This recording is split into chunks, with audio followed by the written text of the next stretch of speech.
আজকে আপনাদের নিয়ে চলবো এমন এক মুক্ত মন্দিরে যেখানে নেই কোনো লোকারণ্য, নেই শহরের কোলাহল, আছে শুধু প্রকৃতির নীরব ডাক আর এক গভীর শান্তি। চারপাশ জুড়ে শুধু বাতাসের মৃদু শব্দ, গাছের ছায়া আর এক আধ্যাত্মিক প্রশান্তি। গা ছুঁয়ে যাবে আপনার আত্মা।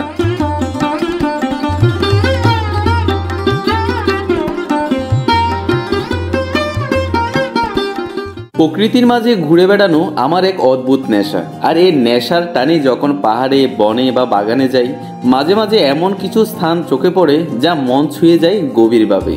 এবার গিয়েছিলাম মানিকছড়ির পার্বত্য চা বাগানে। আর সেখানে হঠাৎ দেখি এক বিশাল বটবৃক্ষের নিচে নীরবে বিরাজমান দেবাদিদেব মহাদেব, যার উপস্থিতি চারপাশের প্রকৃতিকে করে তুলেছে আরো অলৌকিক ও পবিত্র।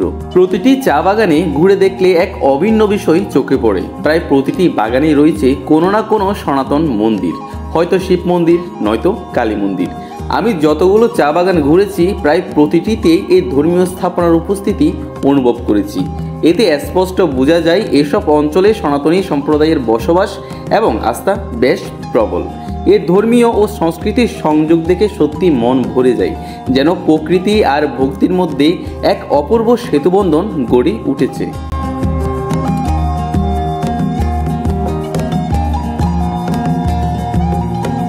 আপনারা যারা খাগড়াছড়ির পার্বত্য চা বাগানে এসেছেন তারা নিশ্চয়ই অনুভব করতে পেরেছেন এই অঞ্চলের বিশালতা। এখানে এমন অনেক চা বাগান রয়েছে যেগুলো পার হতে প্রায় 30 কিলোমিটারেরও বেশি পাহাড়ি পথ অতিক্রম করতে হয়। এই বিস্তৃত সবুজের মাঝে ছড়িয়ে আছে বহু প্রাচীন ও রহস্যময় মন্দির, যেগুলোর ইতিহাস এক একটি গল্প হয়ে বয়ে চলে।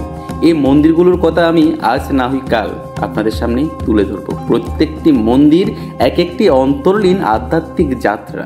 এই স্থানে যেখানে শিব ঠাকুর প্রতিষ্ঠা করা হয়েছে তার চারপাশের পরিবেশ দেখে বোঝা যায় এখানে নিয়মিত পূজা হয় না। চা বাগানের শ্রমিকরা মাঝে মধ্যে এসে মোমবাতি ও ধূপকাঠি জ্বালিয়ে যান। আর প্রতি বছর একটি বাৎসরিক উৎসবের আয়োজন করেন। তবে সেই বাৎসরিক অনুষ্ঠানে কিন্তু হয় বিশাল আয়োজন, অনেক ভক্তের সমাগম ঘটে। আমি এই কথা আন্দাজে বলছি না। এর আগে ফটিকছড়ির একটি চা বাগানের শিব মন্দিরে একই রকম দৃশ্য দেখেছিলাম, যেখানে শতাধিক ভক্ত নিয়ে বাৎসরিক অনুষ্ঠান পালিত হচ্ছিল। কারণ এ পাহাড়ি অঞ্চলে সনাতন ধর্মাবলম্বীদের সংখ্যা তুলনামূলকভাবে অনেক বেশি। এই স্থানে মাঝে মাঝে ভক্তরা এসে মোমবাতি ও ধূপকাঠি জ্বালিয়ে যান, যা এখানকার পরিবেশে তার স্পষ্ট প্রতিচ্ছবি ফুটে উঠেছে। আর পাশে যে বিশাল আকৃতির গাছটি রয়েছে সেটির বয়স যে অনেক তার গঠন ও বিস্তৃত ঢালপালাই বলে দেয়। বিশেষ করে এই গাছের শিকড়গুলোর দিকে তাকালে এক অদ্ভুত মিল খুঁজে পাওয়া যায়। যেমন মহাদেবের শরীর জুড়ে রগের জালিকা ভেসে বেড়ায়, ঠিক তেমনই এই শিকড়গুলো মাটির বুকে নয়, আকাশে ভেসে আছে, যেন এক অলৌকিক শক্তির নিঃশব্দ প্রকাশ।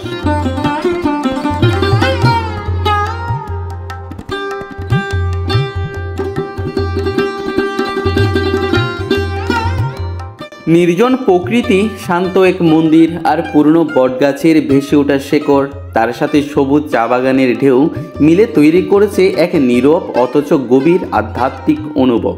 মনে হয় যেন মহাদেবের আশীর্বাদে ভরে আছে এই সম্পূর্ণ জায়গাটা।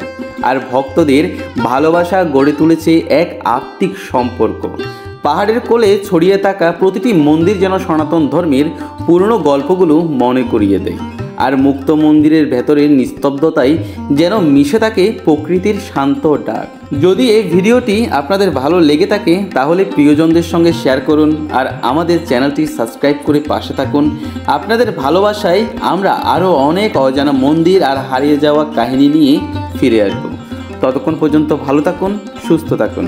হর হর মহাদেব।